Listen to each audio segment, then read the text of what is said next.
empiezo la clase del sistema inmune, ¿de acuerdo? Vamos a ver la respuesta inmunitaria, ¿vale? La respuesta inmunitaria inespecífica y la respuesta inmunitaria específica, ¿vale? Ya la empezamos en clase, pero bueno, voy a volver a empezarlo ahora y lo hago todo el tirón, ¿vale? Entonces, la respuesta inmunitaria inespecífica consiste de dos tipos de mecanismos, los innatos externos y los innatos internos, ¿de acuerdo? Uy, consta de dos mecanismos, los mecanismos innatos externos y los mecanismos innatos internos, ¿de acuerdo? Los externos ya sabemos que son las barreras físicas, las barreras químicas y la flora, que son las barreras biológicas, ¿de acuerdo? Las barreras físicas van a ser la piel principalmente, ¿de acuerdo? Las químicas va a ser el moco, las lágrimas, la saliva que podemos encontrar, por ejemplo, en las mucosas. Y la flora, pues hablaríamos de las bacterias intestinales, como las que, por ejemplo, podemos encontrar en en las mucosas vaginales o en la propia piel, ¿vale? Por otro lado tenemos los mecanismos innatos internos. En este caso son los que vamos a profundizar hoy. Actúan como los patógenos que ya actúan cuando los patógenos ya han entrado, ¿vale? No son específicos, actúan rápidamente, no confieren una inmunidad duradera, ¿vale? Y reconocen a los patógenos por ciertas características, ¿de acuerdo? Encontramos dos tipos, los celulares y los humorales. Los celulares vamos a hablar principalmente de los neutrófilos. Que son los más abundantes, ¿de acuerdo? En este caso, bueno, pues son los que presentan mayor actividad fagocitaria. Por otro lado, tenemos los macrófagos, que son los monocitos. En este caso, intervienen en la defensa, destrucción de células viejas, regeneración de tejidos, etcétera, ¿vale? Luego tenemos las natural killer, ya sabéis que son mis favoritas. Destruyen a las células extrañas y células propias, pero infectadas. Y luego, dentro de los humorales, acordaos que humor son los líquidos internos del cuerpo, el interferón y el complemento, ¿vale? Que, bueno, voy a profundizar en todos ellos, así que no voy a perder más tiempo. Bien, pasamos a la respuesta inflamatoria, ¿vale? Es el dentro de la respuesta inmunitaria inespecífica tenemos la respuesta inflamatoria, que es cuando la piel o las mucosas sufren una lesión, ¿vale? Puede ser pues porque haya algún tipo de microorganismo invasor, puede ser porque ha habido un golpe o lo que sea, ¿vale? Y que genera pues ese enrojecimiento típico, un hinchazón, dolor y fiebre local, ¿vale? Este mecanismo lo que pretende es aislar y neutralizar a los agentes patógenos, ¿vale? Para ello, para luego restaurar la zona dañada. Las células implicadas van a ser principalmente los fagocitos, ¿vale? Bien, como os he dicho, hay cuatro reacciones en las que se basa esta respuesta inflamatoria. El primero es el enrojecimiento, ¿vale? Que está provocado por el incremento del flujo sanguíneo, ¿vale? Es la histamina la que se encarga de incrementar este flujo sanguíneo, principalmente por su acción vasodilatadora, ¿vale? Incrementa el flujo de la sangre, por lo tanto la sangre roja pues genera que haya ese color rojizo, ¿vale? A su vez, obviamente, al haber más sangre, pues hay un hinchazón, ¿de acuerdo? Este hinchazón bueno, es consecuencia principal del incremento del volumen de sangre que hay en esta zona, ¿de acuerdo? Este hinchazón a su vez provoca pues el aplastamiento de las terminaciones nerviosas, por lo tanto va a provocar dolor, ¿de acuerdo? Que es el tercero. Y por último, el incremento también de esa cantidad de sangre va a generar también mayor temperatura, calor, ¿vale? Lo cual va a activar el metabolismo de los macrófagos e inhibe la división bacteriana, ¿vale? Es decir, incrementa al final todas las reacciones químicas que ocurren en esta zona y a su vez lo que hace es provocar que esas bacterias actúen o funcionen peor, puesto que las bacterias actúan a una temperatura de unos 36 grados, 36 grados y medio, ¿vale? Entonces, si aumentamos la temperatura, disminuye su efectividad, ¿vale? Bien, las etapas de la reacción inflamatoria consisten en 1. La entrada de los gérmenes que desencadenan la respuesta, obviamente.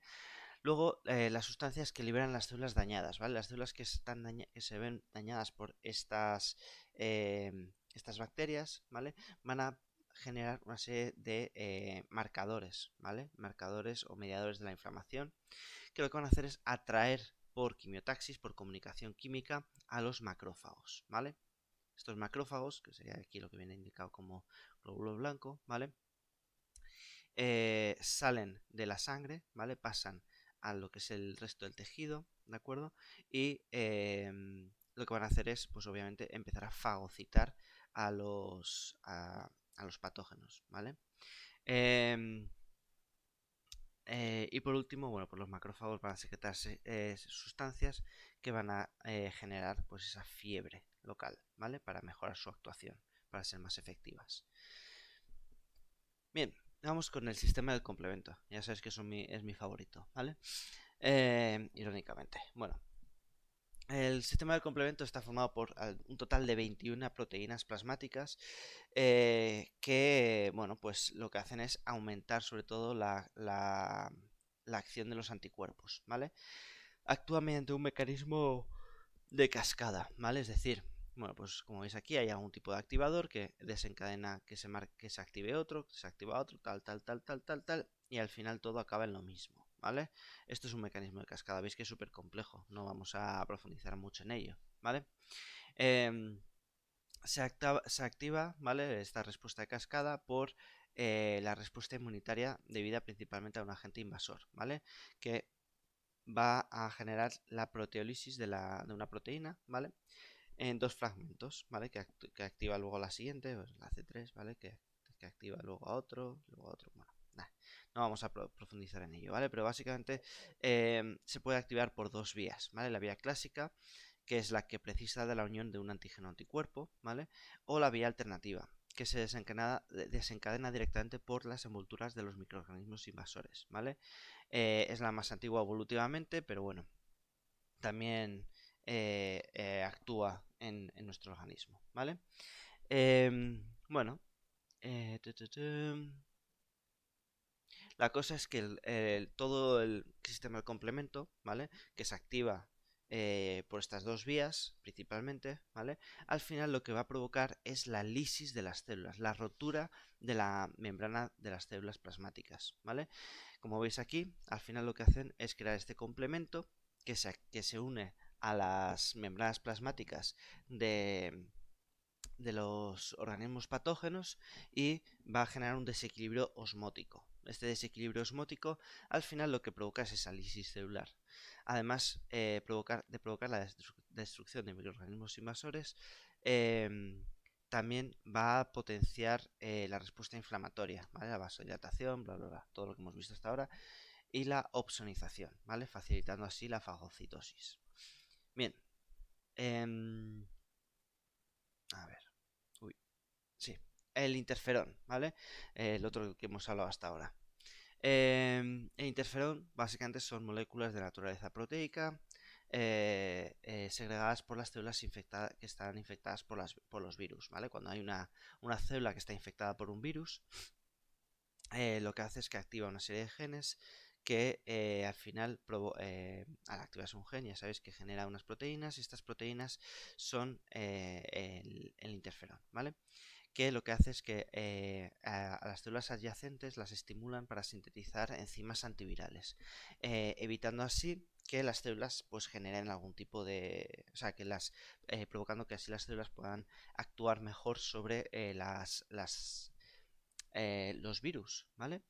Va a hacer dos acciones básicas. La primera es esa, impedir em, em, que las células infectadas no, que no han sido destruidas por ahora por la acción vírica, o sea que el virus todavía no ha generado o no ha provocado esa lisis celular, ¿vale? Esa fase lítica que tienen los virus.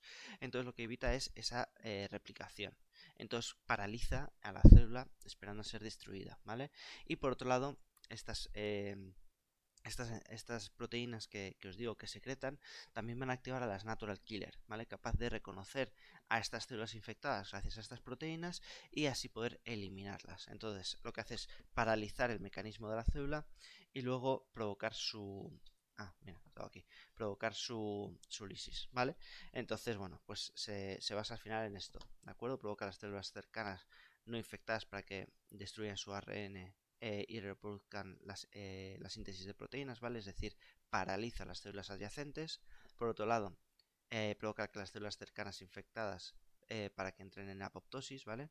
Es decir, las células que están infectadas paralicen su mecanismo para luego ser destruidas y activa los glóbulos blancos, en este caso las NK, las natural killer, ¿vale? Bien, vamos con la respuesta inmunitaria específica, ¿vale? Esta es mucho más compleja. ¿Por qué? Pues porque al final tiene que tener un mecanismo de reconocimiento. Intervienen células especializadas del sistema inmune.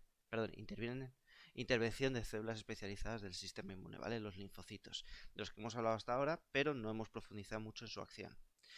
Es específica para cada tipo de antígeno.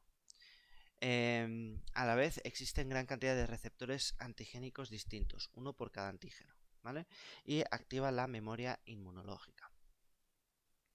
Bien, básicamente, como os digo, la respuesta inmunitaria, bueno, pues tendríamos la humoral, ¿vale? Que es la producción de anticuerpos por las células plasmáticas y está dirigida principalmente a los agentes extraños, ¿vale?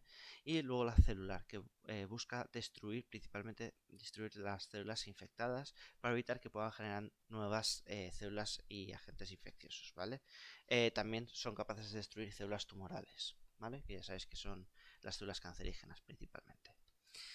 Bien, la respuesta se desencadena ante células infectadas, células extrañas o células propias tumorales, ¿vale? Las células extrañas pueden ser, por ejemplo, células de trasplante, ¿de acuerdo? Las células inmunocompetentes relacionadas con esta respuesta van a ser principalmente los linfocitos T y los macrófagos. Bien, todas las células de los vertebrados, ¿vale? Presentan en su membrana una serie de glucoproteínas conocidas como antígenos de histocompatibilidad. Se me traba la lengua, ¿vale? ¿Qué es esto? Pues básicamente os acordáis de los grupos sanguíneos. Los grupos sanguíneos A, B y 0, por ejemplo, ¿vale? ¿Qué significaba esto? Pues cuando yo tengo un grupo sanguíneo quiere decir que tengo estos antígenos en la membrana de mis células sanguíneas, ¿vale? Por lo tanto, esta composición, ¿vale? Estas figuritas que tienen las células es propia de cada individuo, ¿vale? Entonces,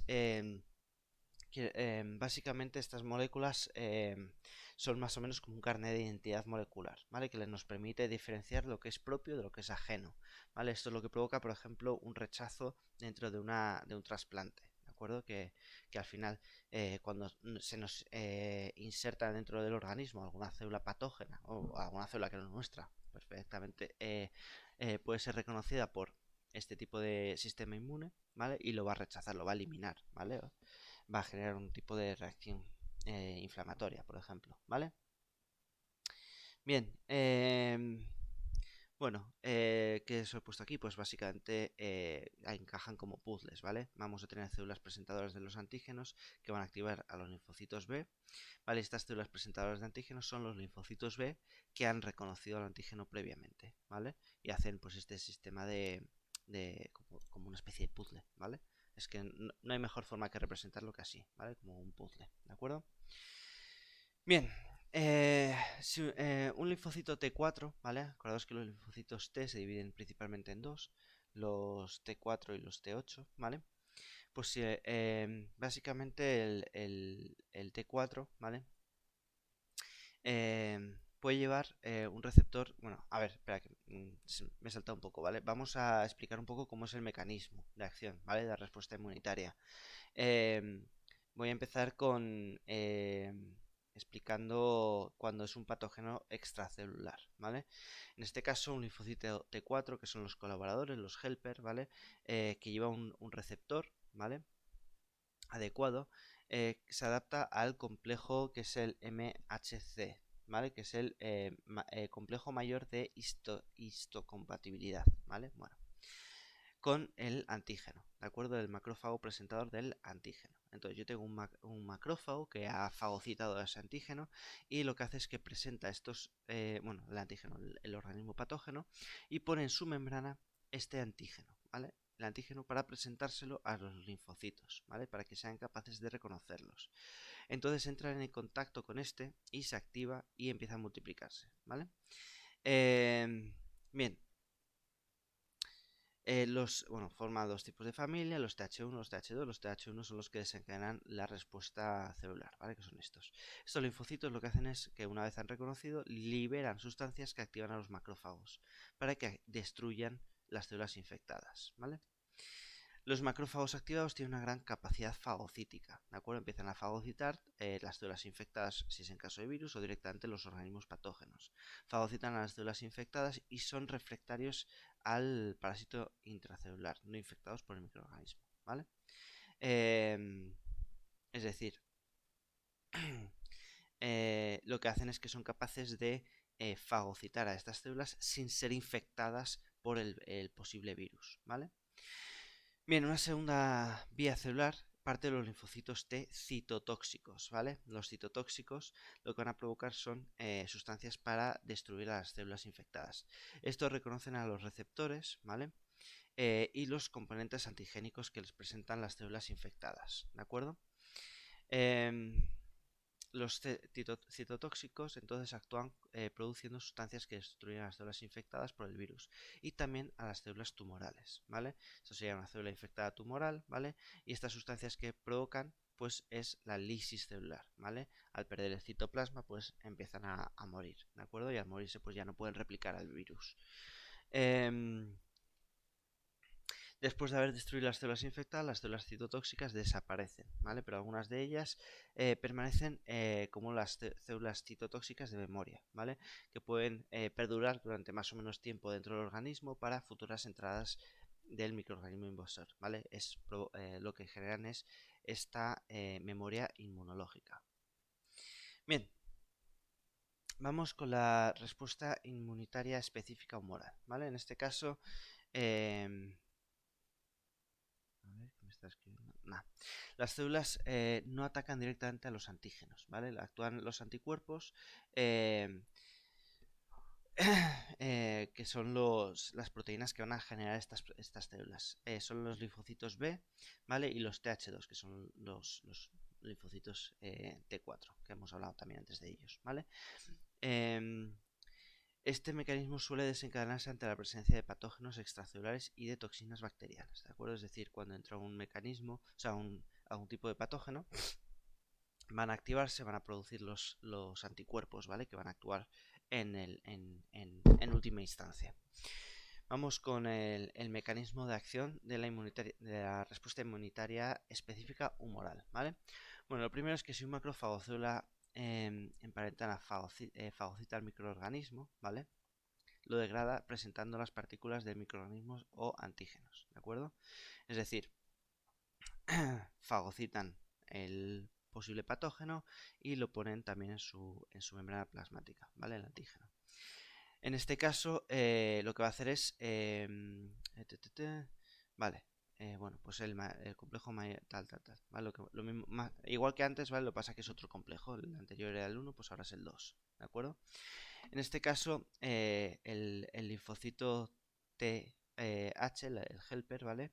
Que lleva el receptor TCR, lo que va a hacer es reconocer a este anticuerpo que presentan los macrófagos, ¿vale? Los macrófagos presentadores del antígeno. Bien, en este caso lo que hace es que se diferencian dos poblaciones, ¿vale? En este caso es la TH2 la que desencadena la respuesta inmunol, ¿vale? Mientras que la TH1 era la que desencadenaba la respuesta celular. O sea que hasta este momento es igual. La única diferencia es el tipo de linfocito que se activa, ¿de acuerdo? Bien, una vez se activa el linfocito, lo que ocurre es que un linfocito B, que lleva en su membrana el anticuerpo, ¿vale?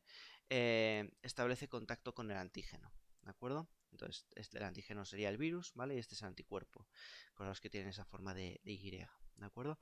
Y lo internaliza mediante endocitosis, ¿vale? O sea, no es el virus que entra dentro de la célula, es la célula que hace que el virus entre, ¿de acuerdo? Es un poco diferente, no es en sí, no va a permitir que se infecte, ¿vale? En este caso lo va a degradar, ¿vale? Y va a presentar los fragmentos antigénicos en su membrana, ¿de acuerdo?